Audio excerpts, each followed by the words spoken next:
Nos sages nous font une révélation extraordinaire à votre sujet, mesdames, que chaque femme doit entendre. Écoutez bien. C'est par le mérite des femmes pieuses, nous disent nos sages, que le peuple juif a été délivré d'Égypte.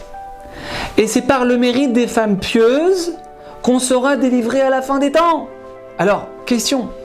Qu'est-ce qu'il y a de si particulier chez vous, mesdames, qui a le pouvoir de déclencher la Géoula, de faire venir Mashiach?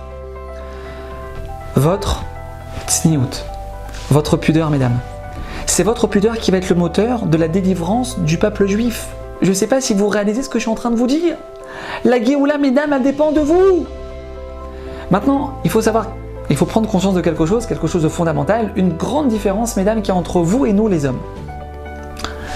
C'est que nous, les hommes, les mitzvot qu'on fait, toutes les mitzvot qu'on fait, elles nous demandent des efforts. Des efforts. On doit se lever le matin à la synagogue, et c'est dur de quitter son lit. Mincha, Arvit, on doit prendre du temps pour s'asseoir, étudier la Torah, des fois on est fatigué, on n'a pas les nerfs. Chaque mitzvah qu'on fait, mesdames, nous les hommes, il faut s'investir, il faut se battre, c'est pas facile. Alors que vous, mesdames, vous sortez de chez vous, faire vos courses pour Shabbat. Vous buvez un café avec une copine au resto. Chaque seconde, je répète, chaque seconde, c'est une mitzvah. C'est une mitzvah. Comment? Une femme qui est sortie de chez elle en jupe. Une jupe qui recouvre ses genoux. Sans la petite fente d'arrière, attention. Une femme qui est sortie de chez elle tsanoua, avec pudeur. Alors que toutes ses copines, elles sont aucun rapport. Et elle le fait quand même. Jackpot. Mesdames, jackpot! Chaque seconde où vous êtes habillés de manière pudique, c'est une mitzvah, ils nous disent nos sages. Comme ça, sans rien faire. Juste avec une petite jupe longue. Vous n'êtes pas en train de prier, vous n'êtes pas en train de faire des télim, pas en train d'étudier les lois de Shmirat Halashon, rien du tout. Juste avec une jupe longue. Imaginez, mesdames, juste imaginez avec combien de millions de mitzvot vous pouvez rentrer chez vous, à la maison, en fin de journée. C'est inimaginable. C'est inimaginable. Mais c'est pas que ça, mesdames, c'est pas que ça. Chaque seconde où vous êtes couvertes selon les lois de notre Torah magnifique, mesdames, vous créez un ange. Vous créez un ange dans le ciel. Un ange qui va protéger vos enfants de manière très spéciale. Qui va protéger votre mari, qui va vous protéger à vous. Qui va protéger tout l'âme Israël. Mesdames, votre impact, il est no limite. Vous vous rendez compte, mesdames, de la responsabilité et du mérite que vous avez. Mais c'est pas que ça, mesdames. C'est pas que ça.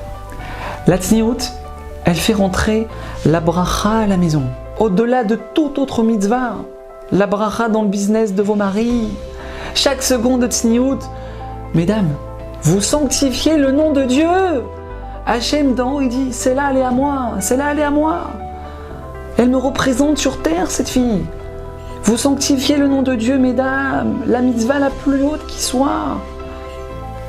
Et mesdames, si vous faites cet effort, même un jour dans la semaine, quelques heures dans la journée, c'est déjà énorme.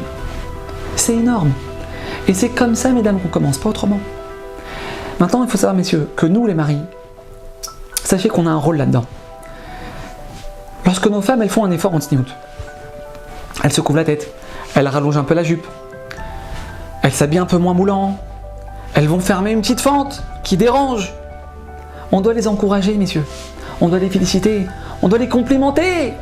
Elles ont besoin de ça, nos femmes, pour avancer. On ne peut pas savoir à quel point. Et pour terminer, mesdames, ne vous trompez pas.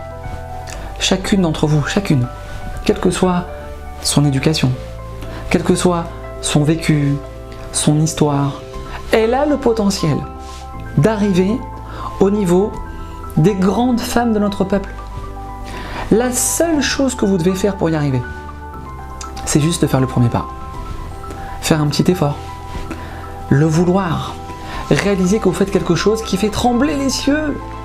Et après, Hachem, il fait le reste. Après, Hachem, il vous aide à avancer. Il vous aide à progresser. Et après, ça devient même un kiff. Ça devient une seconde nature. C'est votre mission, mesdames la tsniout. C'est votre mission sur Terre. Au-delà de toute autre mitzvah. Et combien votre mérite, il est grand dans cette génération-là. Quand vous décidez de marcher à contre-courant du monde entier, La clé de la Géoula, elle est entre vos mains, mesdames. C'est votre tsniout avant tout qui va délivrer le Ham Israël de toutes ses souffrances, qui va ramener la Géoula qu'on espère tous très bientôt, Bezrat Hashem. Que Hashem vous aide. À bientôt.